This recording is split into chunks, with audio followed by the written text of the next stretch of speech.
Good day, good people. Great day.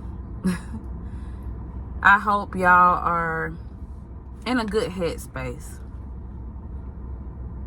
I hope that you have peace and joy. Hold on, sweetie pie. Okay? Okay, thank you. Don't spill the Cheerios everywhere. I pray that everyone is doing their best, because that's all God asks for, is for you to do your best. He knows what your best is, and so do you.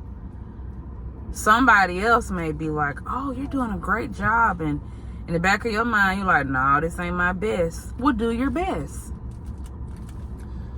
Isaiah 26:3 says that we will have perfect peace, those whose minds are steadfast because they trust in you. I used to do a word of the day on my radio show. Today's word is steadfast. What does steadfast mean? It means unwavering. It means devoted. It means committed. Are you committed to what you've been called to? You've been called to be a mother. You've been called to be a father. You've been called to be a husband, a wife, or whatever your duty is. You've been called to be a manager. You've been called to be a boss, but are you committed? We must put our best foot forward, even when it gets tough. See, unwavering, when it means steadfast, what that means is like the Three Little Pigs. There was only one house that stood because it was unwavering. It was unmovable. It was unshakable. It didn't matter what force came, that house stood. Nothing could blow that house down. And we all know the Three Little Pigs story, so I don't have to go through it. But you all know that one house stood. Any huffing and puffing wasn't going to blow the house down. Are you so firm in your faith? Are you so steadfast that nothing can blow your house down? Nothing can cause your foundation to fall, to crumble? You see,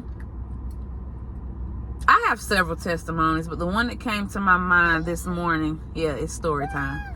The one that came to my mind this morning, and I'm going to try to tell it as fast as possible because I don't want baby girl to get antsy on me, was when I was kicked out of school for my academics. My mom was in and out of the hospital. I partied to cure the pain. It didn't cure it. It just caused more havoc later on down the road. But I partied. I didn't go to class. I wanted to shop. Shopping, partying, drinking, smoking, all of that was like a temporary cure. I thought it was like easing or numbing the pain, as we say. But it didn't numb the pain.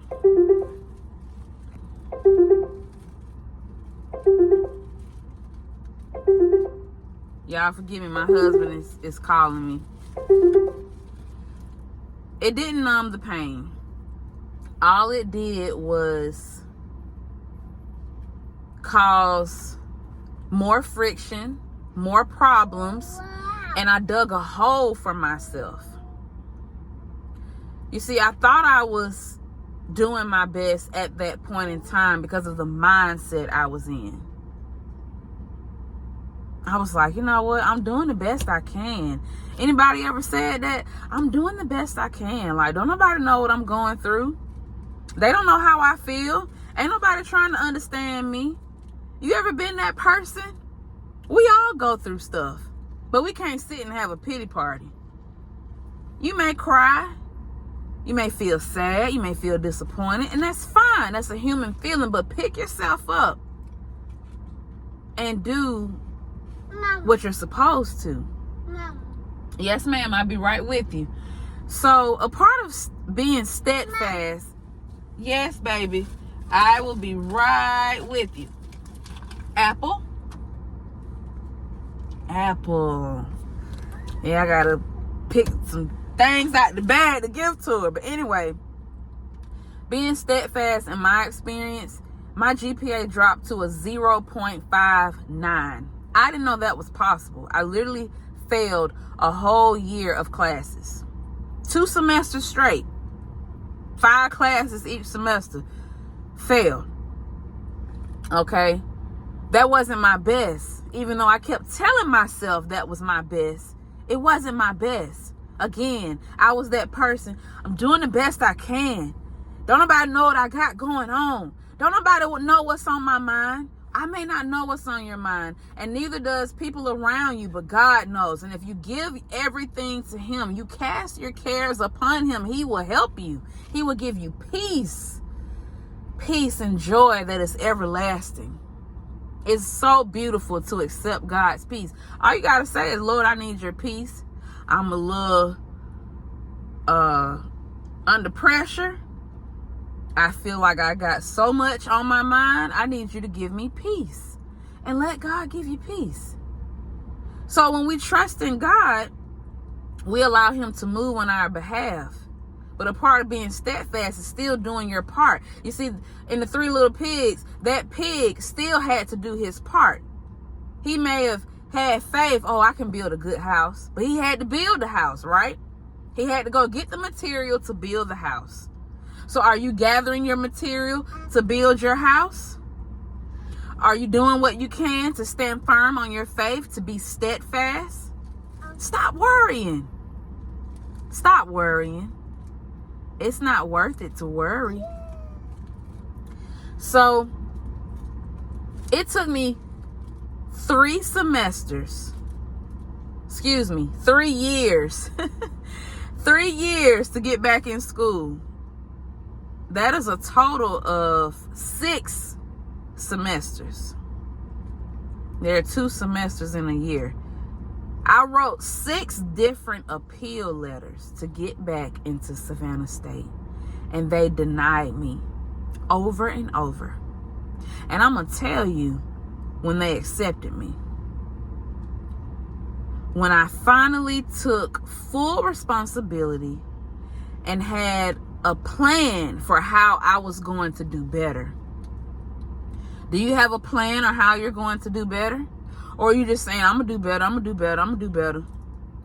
We have to have a plan. We have to trust God, have a plan, and put the plan in action. You can't just have a plan and do nothing about it.